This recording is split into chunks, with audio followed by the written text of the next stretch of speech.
नमस्कार दोस्तों, कैसे हो आप सब। स्वागत है आपके अपने चैनल राजीव कॉम्पिटिटिव क्लासेस में। दोस्तों, इस वीडियो में आज हम बात करेंगे बिहार में बेट परीक्षा 2025 को लेकर।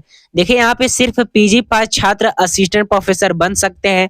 इस वीडियो में हम बात करेंगे कि बेट का जो आप लोगों का एग्जामिनेशन है वो कब तक लिया जाएगा। तो इसका सिलेबस हम देखने वाले हैं। इसमें हम एलिजिबिलिटी क्राइटेरिया देखेंगे, बिना नेट के बने प्रोफेसर, विषय बाध्यता इसमें खत्म कर दी गई है।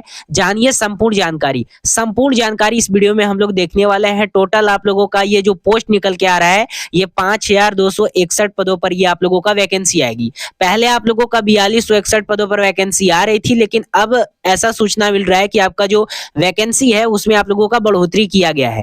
तो अब जो आप लोगों का वैकेंसी है ये 5261 पदों पर आएगी।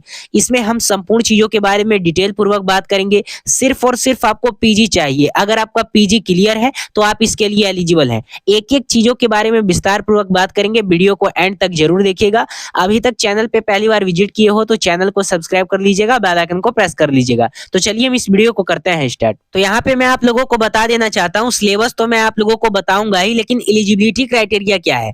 तो देखिए, यहाँ पे अगर आप एमए किए हैं या फिर आप यहाँ पे एमएससी किए हैं या फिर आप एम कॉम किए हैं, अगर ये सभी में से कुछ भी किए हैं, यानी कि पीजी किए हैं, और पीजी में आप लोगों का यानी पीजी यानी पोस्ट ग्रेजुएशन में आप लोगों का पोस्ट ग्रेजुएशन में अगर आप सामान्य वर्ग से आते हैं यानी यूआर में आते हैं या ईडब्ल्यूएस में आते हैं, तो आपका जो होना चाहिए ये कम से कम होना चाहिए 55।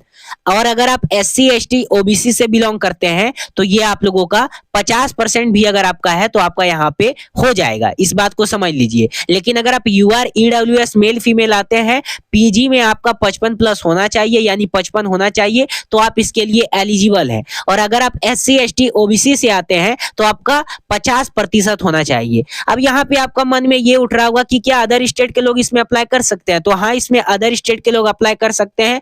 आप कहीं से भी हो, अगर यूपी से हो, राजस्थान से हो, हरियाणा से हो, पंजाब से हो, ठीक है, दिल्ली से हो, कहीं से भी अगर आप हो, तो मैं आप लोगों को बता देना चाहता हूं आप इसके लिए एलिजिबल हो। लेकिन आपका पीजी में कम से कम 55% चाहिए। ये मत सोचिएगा कि अगर हम एससी एसटी और ओबीसी से आते हैं तो हमको बिहार में यहाँ पे 50% पर हो जाएगा। ये नहीं, ये सिर्फ मूल निवासियों के लिए है। यानी बिहार के जो मूल निवासी हैं, एससी एसटी ओबीसी, जो बिहार के स्थानीय लोग हैं, उनके लिए है। आप अगर अदर स्टेट के हैं तो आप यहाँ पे अप्लाई करेंगे तो आपका पीजी में कम से कम 55% चाहिए, तो आप यूआर में फाइट करेंगे। इस बात को याद रखिएगा।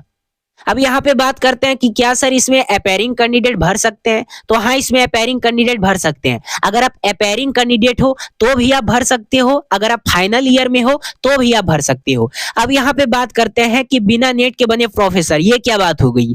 तो देखिए, सबसे पहले आपको यहाँ पे नेट क्वालिफाई करना होता था। नेट क्वालिफाई करने के बाद आपको जीआरएफ क्वालिफाई करना होता था, फिर पीएचडी करना होता था, तभी आप जा करके कहीं भी आप यहाँ पे क्या कर सकते थे, असिस्टेंट प्रोफेसर बन सकते थे। लेकिन अब ये सभी चीजों को हटा दिया है। अब सिर्फ आपको मास्टर डिग्री चाहिए यानी पीजी चाहिए। अगर आपके पास पीजी है तो आप एलिजिबल है बिहार के लिए। ये बिहार गवर्नमेंट के द्वारा किया गया है। बिहार गवर्नमेंट के द्वारा ये बहुत अच्छा काम किया गया है कि अगर आपके पास पीजी है तो आप इसके लिए एलिजिबल है। इस बात को याद रखिएगा। तो अगर कोई भी अगर फाइनल ईयर, अपीयरिंग ईयर या फिर जिनका पीजी हो गया है तो वो लोग इसमें जरूर अप्लाई करें। ये मैं आप लोगों को कह देना चाहता हूं। इस वैकेंसी को आप लोग छोड़िएगा नहीं, ठीक है। तो देखिए, बिहार में जैसे अदर स्टेट में जैसे सेट होता है, ठीक है, अदर स्टेट में जैसे सेट होता है वैसे ही नेट क्वालिफाई करते हैं तो कहीं भी इंडिया में आप फॉर्म फिलअप कर सकते हैं असिस्टेंट प्रोफेसर के लिए। उसी टाइप से बिहार में आप लोगों का बैट होता है, ठीक है, और बैट के थ्रू आप लोगों का एग्जामिनेशन लिया जा रहा है। अच्छी खासी पोस्ट निकाली गई है, ठीक है। तो इसमें आप लोग जरूर अप्लाई करें। जो भी पीजी पास छात्र छात्राएं हैं उनके लिए यहाँ पे सुनहरा मौका है, वो इसमें अप्लाई कर सकते हैं। अब यहाँ पे बात करते हैं कि विषय बाध्यता क्या होता है। तो देखिए, आप लोगों ने एक पेपर कटिंग के माध्यम से देखा होगा कि यूजीसी का नया गाइडलाइन जारी किया गया। उसमें यह स्पष्ट रूप से कहा गया है कि विषय बाध्यता अब खत्म किया जाता है। यानी इंडिया के जो यहाँ पे शिक्षा मंत्री हैं वो धर्मेंद्र प्रधान जी, और यूजीसी के जो चेयरमैन हैं उनका नया गाइडलाइन जारी किया गया है। उस पेपर कटिंग के माध्यम से आपको अपडेट मिल गया होगा। उसमें साफ रूप से कहा गया है कि जो भी, जैसे कि अगर कोई ऐसे अभ्यर्थी पहले होते थे जो ग्रेजुएशन हिस्ट्री से किए होते थे, ग्रेजुएशन हिस्ट्री से किए होते थे और पीजी जो था यानी मास्टर डिग्री यानी पोस्ट ग्रेजुएशन था वो हिंदी से अगर कर लेते थे तो इस कंडीशन में वो कभी भी असिस्टेंट प्रोफेसर के लिए एलिजिबल नहीं माने जाते थे। लेकिन अब ये विषय बाध्यता खत्म कर दिया गया है। अगर आपका हिस्ट्री यानी ग्रेजुएशन में भी कुछ है चलेगा, अगर पीजी में भी कुछ है चलेगा। इसका विषय बाध्यता खत्म कर दिया गया है। सभी छात्रों के लिए सुनहरा अवसर है, जरूर फॉर्म फिलअप करें, कोई दिक्कत होने वाली बात नहीं है। यहाँ पे बिहार एलिजिबिलिटी टेस्ट बैट यानी होता है बिहार एलिजिबिलिटी टेस्ट यानी बिहार पात्रता परीक्षा 2025 एग्जाम पैटर्न, इसको जो करवाएगी ये बीपीएससी करवाएगी। बीपीएससी यानी बिहार पब्लिक सर्विस कमीशन के द्वारा यह लिया जाएगा। अगर बीपीएससी के द्वारा नहीं लिया जाता है तो बीएसईबी के द्वारा लिया जाएगा। ठीक है, बिहार स्कूली एग्जामिनेशन बोर्ड, इस बात को याद रखिएगा, बिहार स्कूल एग्जामिनेशन बोर्ड। लेकिन यहाँ पे पूरा चांस है कि बीपीएससी लेगी, क्योंकि अदर स्टेट के लोग भी इसमें अप्लाई करेंगे तो बीपीएससी इसका एग्जाम लेगी यानी बिहार पब्लिक सर्विस कमीशन के द्वारा, क्योंकि अदर स्टेट के लोग भी इसमें अप्लाई करेंगे और अच्छी खासी यहाँ पे आप लोगों की सैलरी है, अच्छी खासी पोस्ट है, तो यहाँ पे आप लोग मान के चलिए कि बीपीएससी इसको कंडक्ट करवाएगी, ना कि बीएसईबी। ठीक है, अब यहाँ पे बात करते हैं कि बिहार एलिजिबिलिटी टेस्ट में आप लोगों का सबसे पहले एक जनरल पेपर होगा, दूसरा आप लोगों का सब्जेक्ट वाला रहेगा। तो जनरल पेपर से आप लोगों का 50 क्वेश्चन रहेगा जो सबके लिए अनिवार्य है। ठीक है, ये आप लोगों का 100 मार्क्स का रहेगा। और दूसरा जो आप लोगों का दूसरा जो सब्जेक्ट वाला रहेगा वो आप लोगों का उसमें 100 क्वेश्चन पूछा जाएगा और ये आप लोगों का 200 मार्क्स का होगा। टोटल आप लोगों का 300 मार्क्स का हो जाएगा और टोटल क्वेश्चन 150 होगा, इस बात को याद रखिएगा।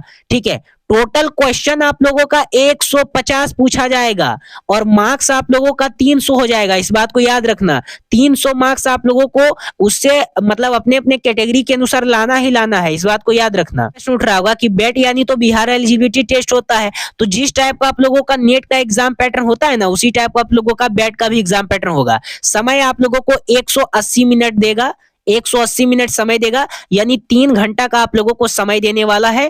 3 घंटा का समय देगा, उसके बाद फिर आप फॉर्म फिलअप करके यहाँ पे कर सकते हो इसकी तैयारी। ठीक है, 3 घंटा का समय देगा आप लोगों को एग्जाम हॉल में। 180 मिनट यानी 3 घंटा का समय देगा। यहाँ पे बात करते हैं कि आपका एलिजिबिलिटी क्राइटेरिया क्या रखा गया है। तो एजुकेशन क्वालिफिकेशन में क्या रखा गया है, candidate must have completed there post graduation, candidate appearing for post graduation and also eligible. फिर मार्क रिक्वायरमेंट क्या है, तो जनरल कैटेगरी के लिए मिनिमम 55% चाहिए। अगर आप जनरल कैटेगरी से बिलोंग करते हैं तो आपको 55 मार्क्स चाहिए पोस्ट ग्रेजुएशन में। और अगर आप अदर स्टेट के SC ST OBC हैं तो भी आप जनरल में ही फाइट करेंगे बिहार में, तो आपको भी 55 ही चाहिए अगर आप अदर स्टेट के हैं तो। और रिजर्व की बात करें, रिजर्व कैटेगरी यानी SC ST OBC और PWD के लिए मिनिमम 50% रखा गया है। अगर 50% है तो आपका काम बन जाएगा।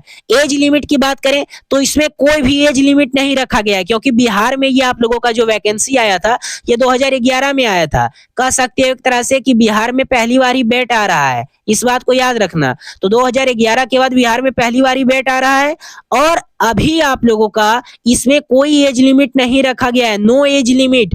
तो अगर आप 55 वर्ष के भी हो तो भी अप्लाई कर सकते हो, अगर 60 वर्ष के हो तो भी अप्लाई कर सकते हो, इसमें कोई दिक्कत होने वाली बात नहीं है, इस बात को याद रखना। टोटल आ जाता है आप लोगों का एलिजिबिलिटी क्राइटेरिया।